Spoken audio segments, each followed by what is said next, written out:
Well, good afternoon.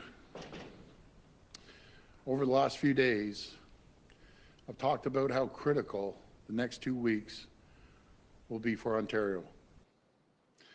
I've talked about the threat we're facing from this terrible, terrible virus. I haven't shied away from the hard facts. The truth is, the situation is extremely, extremely serious. Right now, our best defense is to stay home, self-isolate, and don't go out. It is a matter of life and death. Over the next little while, we will all have to make some very, very difficult decisions.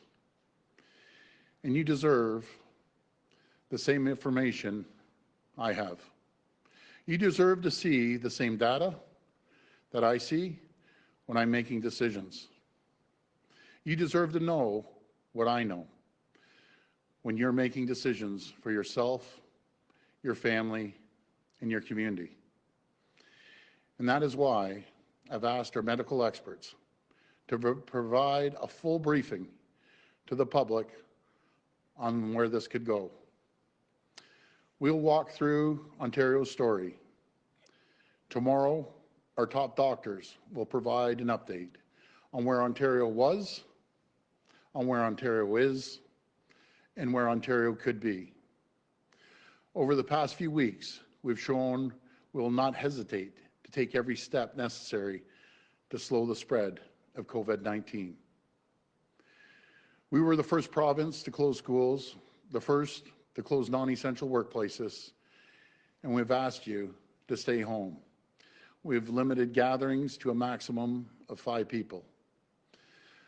But avoiding the tragedy that we've seen in Italy and Spain will be entirely up to all of us. It'll be up to us to follow this advice and do what's necessary. We all have a part to play in combating the spread of COVID-19. And for you to make the best decisions for you and your family, you need to have the best information.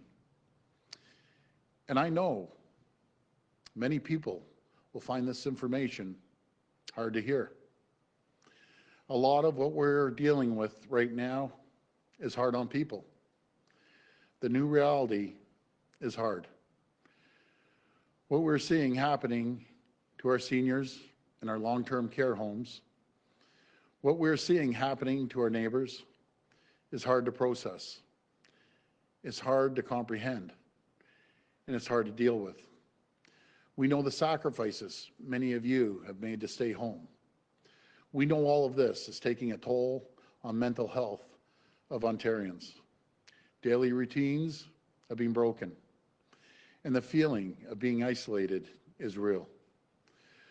We know this is very, very stressful, and we want to help. Today, we're investing $12 million to expand online virtual mental health supports for you and your family. We've partnered with incredible organizations like the Kids Helpline and Bounce Back to provide you the support you need now in a way that is safe for you and everyone around you. We also know the mental and physical strain that our frontline workers and our first responders are facing. They're working long hours. They see tragedy every single day. They're making really, really tough decisions. So we're providing dedicated therapy to help them through this challenge. On Monday, we launched a new mental health wellness program, which will provide 24/7 mental health supports to active and retired OPP personnel. We've also hired new psychologists and other mental health workers to support our men and women in uniform. We know staying home and practicing physical distancing is the right thing to do. It's what we all have to do to stop the spread of COVID-19. But it can't mean disconnecting entirely from friends, neighbors, or loved ones. Social isolation can be hard on people. And my message to everyone watching today is this: You're not alone.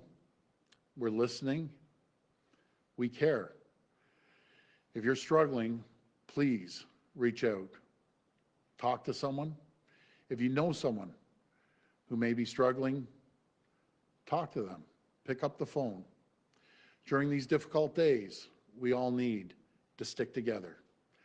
Let's keep the Ontario spirit alive. I want to thank you, and God bless the people of Ontario.